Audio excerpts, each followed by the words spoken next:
Sa pusod ng Sierra Madre naninirahan ang mga katutubong dumagat remontado. Dito nila napiling magtago sa panahon ng pananakop ng Espanyol daang taon na ang nakalipas. Ngunit sino mag-aakala na sa bulubundukin din ito matatagpuan ang isa sa pinakamatandang dumagat na nabubuhay sa panahon ngayon kasama ng kanyang angkan at komunidad na kanilang ginagalawan.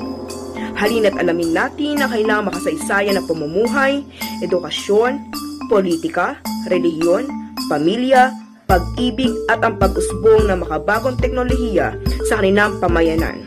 Alamin din natin ang kanilang advokasya na nais iparating bilang isang katutubong dumagat. Nanay Buddies! Magandang umaga po! Apo. Apo. Magandang umaga po. Magandang umaga naman sa inyo.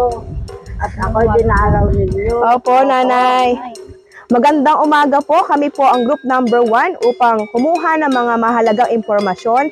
Nandito po tayo sa Sitio Hanumay, Barangay San Jose, San Isidro, Antipolo City. Ngayon po ay nandito kami sa bahay ni Nanay Buddies upang ipakilala po namin siya sa inyo at si Nanay Buddies po ang pinakamatandang dumagat na nabubuhay po sa Sitio Hanumay. Opo, si Prahe de Cerones, 95. Naninirahan dito sa San Isidro. Ako ang pinakamatanda dito. At nakuha na po natin ang impormasyon na nanggaling po kay Inang Buddies. At ayon po sa kanya, siya po ang pinakamatandang naninirahang dumagat sa Sitio San Isidro, Hanumay. At sa puntong ito ay kukunin naman po ni Ma'am Mary Grace ang patungkol po sa edukasyon. Ayan na, so gusto naman po naming malaman kung paano po ang pag-aaral nyo nung inyo pong mga panahon. Paano po kayo nag-aaral? Ako ngayon pumasok sa Antipolo sa Nilugan Taktak. Tiyuhin ko pa naman ang maestro. Guro po ang inyong tiyuhin. Eliamor sa Antipolo. Hanggang anong level po ang inyong pinag-aralan? Elementarya po ba? Hanggang sekundarya? Hanggang 2. 2. Ikalawang baitang po. Oo. So ang natapos po ni nanay ay ikalawang baitang. Ang inyo pong mga apo, nay, tungkol naman po sa sistema ng edukasyon dito sa inyong komunidad, paano po, saan po at paano nag-aaral ang inyong mga apo at nag-aaral diyan sa eskwelahan na iyan. Ay, matataas naman ang bayad niya, apo kong ayan. Mga tapos iyan, pati ang ayang may anak na isa. Nakapagtapos po ayun, sila. Mga tapos sila. Ng kolehiyo po, nay. Maganda po at sila nakapag-aral. At nakuha na nga po natin ang kwento ni Nanay Buddies tungkol sa kanilang edukasyon noon at ngayon. At syempre po, aalamin naman po natin ang tungkol naman po sa politika. Paano ba sila nagkakaroon ng pinuno at paano naman po sila bumoboto sa panahon ngayon. Nay, meron po akong ilang katanungan tungkol sa inyong politika, sa inyong samahan. Pwede niyo po bang ikwento kung paano po kaya kayo namumuno, pumipili ng mamumuno sa inyong lugar? Siyempre, tinitingnan din namin yung marunong manalita. Pag nagustuhan ko yung pananalita, yung gagawin puno, sige, okay. Anong tawag niyo po dun sa namumuno na yun? Sa inyong politika? Dumio ka di at ang kitamdi, masusula kitamdi sa puno. Na kung sa Tagalog po, ano po kaya ang ibig sabihin noon? Ibig sabihin, Opo. ayusin mo ang pagtayo diyan. Hindi iisa ang naglagay sa iyo at maramihan. Opo. Pag ikaw ay nagloko, kami ang bahala. Tagal ka. Paano po yung paraan nyo ng pagboto sa inyong, sa mapipili nyo pong pinuno? Minsan, taasan ng kamay. Taasan po ng kamay. Lahat nabubuto sa kanya nakataas. Magbibilangan naman sa kalaban. Pag mataas yung aking nasasakupan, di kami ang panalo. May mga pagkakataon po ba na hindi lahat bumoboto?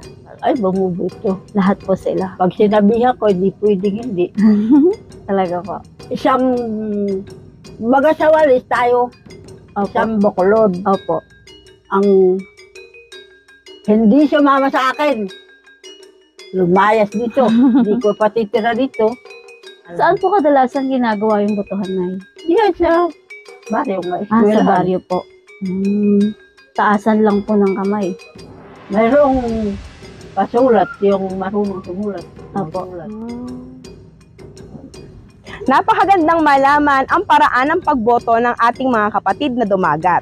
Ayon kay Nanay Badis, ang paraan ng kanilang pagboto ay sa pamamagitan ng pagtaas ng kamay. At kung sino ang pinakamaraming boto, siya ang matatanghal na panalo. Yun yung pagpili ng kanilang pinuno o ang tinatawag na chieftain. Pero ayon sa nakapanayam ko na isang kapatid na dumagat, noong unang panahon din, ginagamit nila ang bato. At ang bato ay tanda ng dami kung gaano karami ang bato na naihulog sa kanilang botohan ay siyang tatanghaling panalo. Pero sa panahon ngayon, sila na rin ay may karapatan ding bumoto. At ngayon naman, aalamin natin ang sistema ng kanilang komunidad at ang paraan ng kanilang kinabubuhay. Nanay, tatanungin ko po sa inyo kung paano kayo namumuhay sa inyong komunidad. Ay kami nabubuhay dito sa paganito na pag walang bigas, di mga ubag. Bukay ng ubag. So itong kinatitirikan ninyo ng bahay ninyo, sino po yung mga nandito, nanay, na mga Apo ko lahat. Apo po ninyo. Ano pong pangkaraniwang hanap buhay na ninyo, mga anak ninyo, mga apo nyo, anong pinagkakakitaan nila dito, nanay? Ay nagtrabaho dito. Mayroon po bang nagsasaka, nagtatanim? Ayan nga. Ano po ang mga karaniwang tinatanim nyo? Palay, saging, kamuting kahoy, sa Fernando, gabi. Iyan, tatanim at ititinda doon sa Kinakalakal nyo po sa bayan o sa palengke. Dadala doon. Halimbawa, nanay, dahil malayo po kayo sa Kabihasnan, sa bayan, malapit. May mga clinic po ba kayo dito? Umaahon ng manggagamot. Ako hindi nagpapatuktor. Paano po ang way ninyo? Halimbawa, emergency na at gabi, ano po ang ginagawa ninyong paraan para magamot? Paraan ng panggagamot pag may sakit? Ay, minubughan ko. May Bin. sakit. Halimbawa, nagtatae. Ako ang gagamot dito. Oh. Ako rin ang nagpapaanak. Ano po ang relihiyon nyo, nanay, dito? Patuloy ko ako. Ay, lahat po ba ng kaninyo, pamilya nyo dito sa lugar? Patuloy ka Purong Katoliko? Simbahan ang sinisimbahan namin. So nagsisimba din po kayo. Ate po, Ano pong sinasakyan nyo? ayan jeep. Jeep. So naglalakad kasi Habal-habal. habal-habal. Halimbawa po, nanay, pag may namatayan kayo, dito din po ba nililibing? Yung may libingan kami diyan. Ay, hindi po sa bahay. Ano doon, sa libingan, nagpagawa ako ng isang parang nayang, maluwak. Ibig pong sabihin, nanay, hindi nyo nililibing yung mga kamag-anak yung namayapa na sa gobyerno, sementeryo ng gobyerno, yung bababa pa kayo. Dito na po. Dito no. Ay, dito na po sa... Pinabibitahan ko rin sa pari yan. Okay po. Kanina, nabanggit nyo kanina yung uri ng paggagamot nyo, yung pagbubuga. Paano po yun, Inang? Salita yun. Ngayon, may mga pamahiin po ba kayo, mga dumagat? Ano-ano po yung mga pamahiin nyo? Halimbawa, yung aalis kayo ng bahay, ano po yung mga ginagawa ninyo? Marami akong ginagawa. Magbigay po, ano pong mga halimbawa na? Pag ang bahay ko, walang sara. Naayang lahat ng aking namin. Aalis ako, dadating ako. Walang mababawas. May ginagawa po ba kayong... Ay ginagawa ko na kung kukunin ang gamit ko, huwag makaalis diyan. May ritual po kayo. So, ano pa yung mga isa-ibang pamahiin nyo, Nay? Pag halimbawa, may nabanggit kayo sa akin kanina na pag natisod, ano po yun? Pag Aksidente sa paglakad mo. Okay, pag natisod ka, lalabas ka ng bahay, pag natisod ka, ano na pong gagawin? Hindi na aalis. Ay bumalik ka sa bahay at tumakbang ka ng 7 bago ka uli lumabas. Hahakbang ng 7 palabas. Kasi ang pangitain po nyon ay pwede kang libre ka na sa ma-aksidente pag hindi mo ginawa. Okay po. lalo sa mga tarak. Ay, ano po ang mga ginagamit yung orasan? Paano nyo malalaman kung tanghali na, umaga na, paggabi na?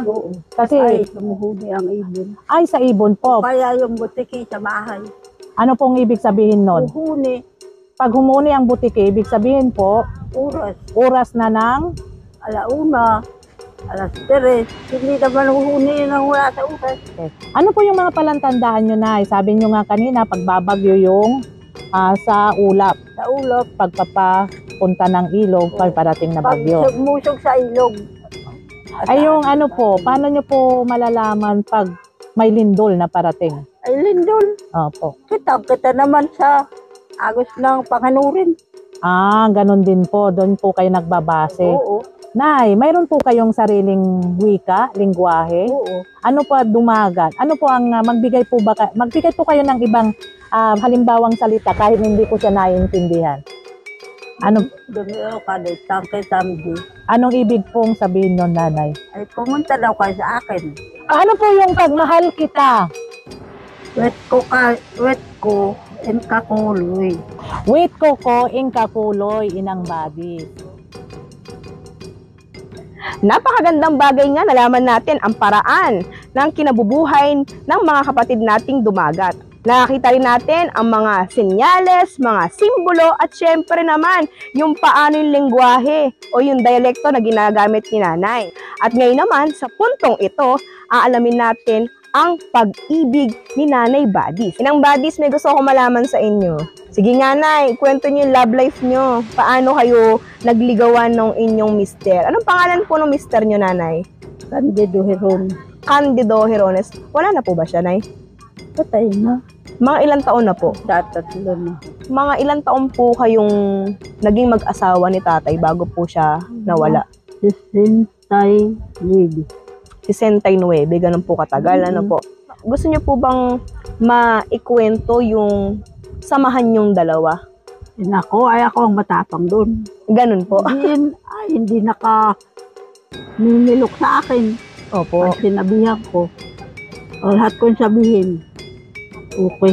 Opo. Dahil nga po may 5 na po kayong anak, tapos may mga apo na po kayo. Oo. Sa paraan po ng pagdidisiplina, sino po yung mas disiplinado o disiplinaryan sa loob ng tahanan? Ay, ako. Kayo po. Ano pong trabaho ni tatay po dati? Ay, magtatrabaho siya diya sa labas. Sa labas po. Pang kabuhayan. Pangkabuhayan po, pagtatanim, ganun po. Pagtatanim, pagkakaingin, Lahat po. paggagamas, Opo. nakaingin. Ngayon po, gusto ko lang po malaman, Nanay, yung paraan ng ligawan nyo dati. Paano po kayo? Pitang ligawan noon. Gano'n po kahigpit, Nay? Yung nangliligaw sa iyo at mga ngahoy, hindi makapagpuputol dito sa ganito. Kalapit ng bahay doon sa malayo. Pasaan niya na tinatalian. Hindi ba ibabagsak dito? Dahan-dahan ang paglalagay. Pero Nanay Badis, may gusto ko malaman, di ba pag niniligawan, totoo po ba yun na bata pa lang ay pinagkakasundo na ng mga magulang? Kung gusto ng anak, ay pagkasundo ng magulang ko, hindi ko gusto, kayo ba makakasama? Pwede rin pong tumanggi. Oo. Pero ang gusto ko malaman, Nay, kapag nanliligaw ang lalaki, ano yung binibigay na senyales ng babae para nasasabi mo sa kanya o napapaalam mo na gusto mo rin siya? May mga simbolo ba kayo? May ginagamit ba kayo? Paano po, Nay? Ay hindi makaalis sa bahay namin, mga lalaki. Hindi makaalis po. Bakit po hindi makaalis? Hindi makatulog doon sa kanilang bahay. Bakit po hindi makatulog? Uuwi doon sa amin. Ay, ibig sabihin po, may mga ganun pong mga sitwasyon na Pag daw siya pumikit, parang nakatungo sa kanyang mukha. So, ibig sabihin po, kahit nasa bahay po yung nanliligaw, ang mukha ng babae ang nakikita. Oo. Pero Nanay, gusto ko malaman, narinig ko po kasi dati po, may nakausap din po akong kapatid na dumagat.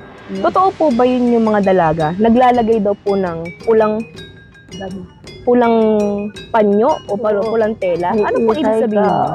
Gustong-gusto nila yung pulang damit. Ibig sabihin po, yung babae, pag naglagay ng panyo sa ulo, pagpapakita na gustong-gusto mo yung babae, yung lalaki. Opo, ganun po. Yun yung komunikasyon. Pero Nay, mabanggit ko po, kasi sa pinag-uusapan po natin yung pamilya po, no?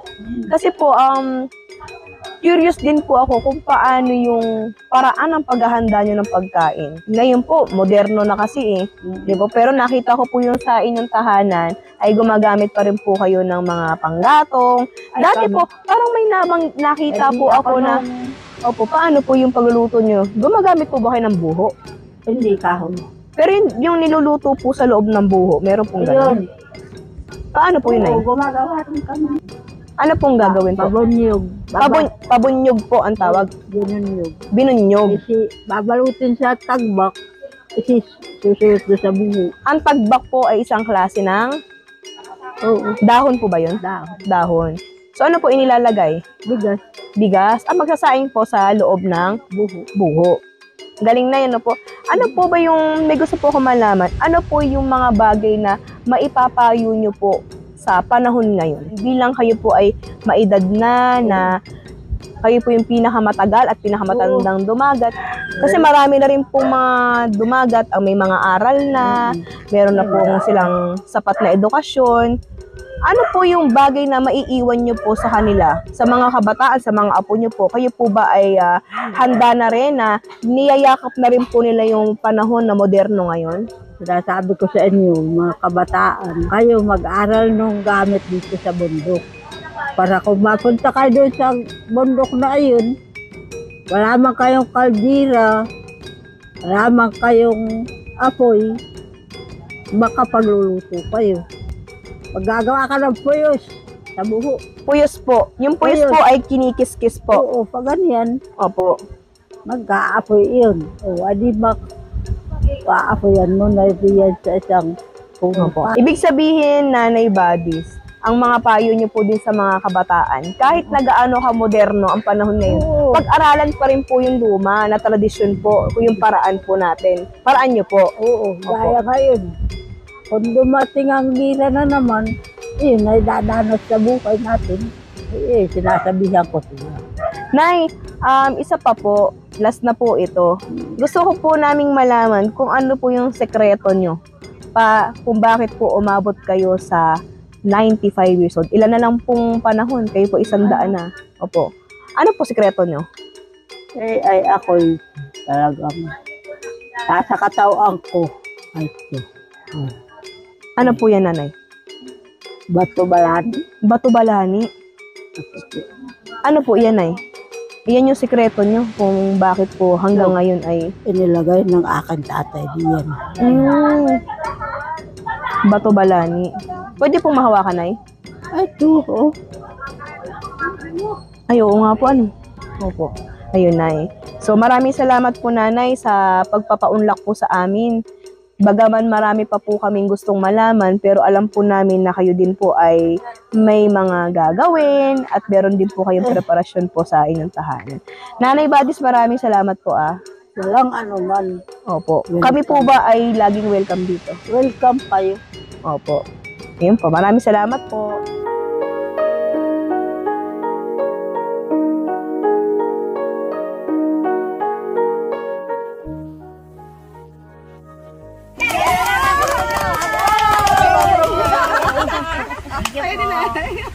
Wala akong karapatan na ako ay paratangan.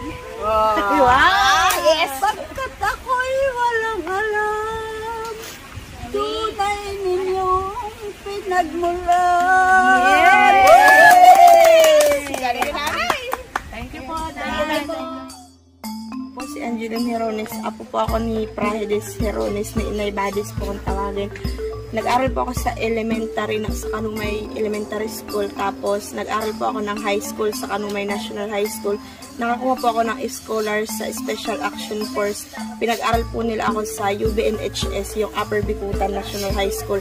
Nakatapos po ako doon ng 11 at 12. Bumalik po ulit ako sa Kanumay. Tapos nag-enroll ako sa URS Tanay. Tapos, sa URS po, doon ko po nakilala yung napangasawa ko, nabuntis po ako, kaya tumigil po ako sa pag-aaral. Bilang isang dumagat remontado, ang advokasya ko po ay ipaglaban po ang lupaing ninuno.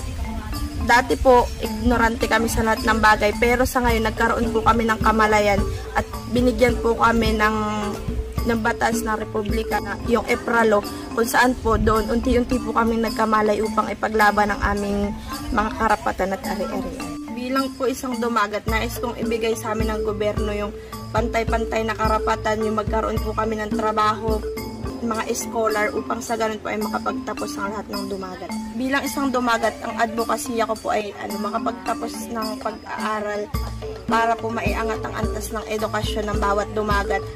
Kami po kasi ngayon, ako po kasi hindi na po ako nag-aaral sa ngayon, pero nagtuturo po kami ngayon sa SLT. Yun po yung School of Living Tradition, kung saan po binubuhay po namin yung tradisyon ng dumagat na unti-unti pong nawawala dahil sa makabagong panahon. Kung dati po yung mga batang dumagat ay puro paglalaro lang ang alam, walang alam sa teknolohiya. Pero po ngayon, dahil po sa paglaganap ng makabagong henerasyon, unti-unti po ay nakakasabay po kami sa mga teknolohiya. Natuto po kami mag-computer, gumamit ng cellphone. Pero po, ang hangad ko sa bawat batang dumagat na gamitin po sa ayos yung teknolohiya, hindi po sa mga masasamang gawain. Paraan naman ng kailang communication ay meron na silang piso Wi-Fi na kung saan ang mga katutubong dumagat ay nakaka-connect din dito at nakakagamit na rin sila ng mga cellular phones.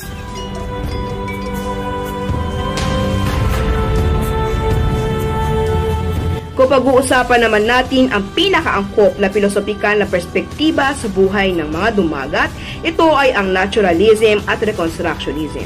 Sapagkat ang naturalism ay angkop sa pamumuhay ng mga dumagat dahil ito'y naglalaman ng pananaw na ang lahat ng bagay sa mundo kasama na ang tao ay bahagi ng natural na proseso at sistema.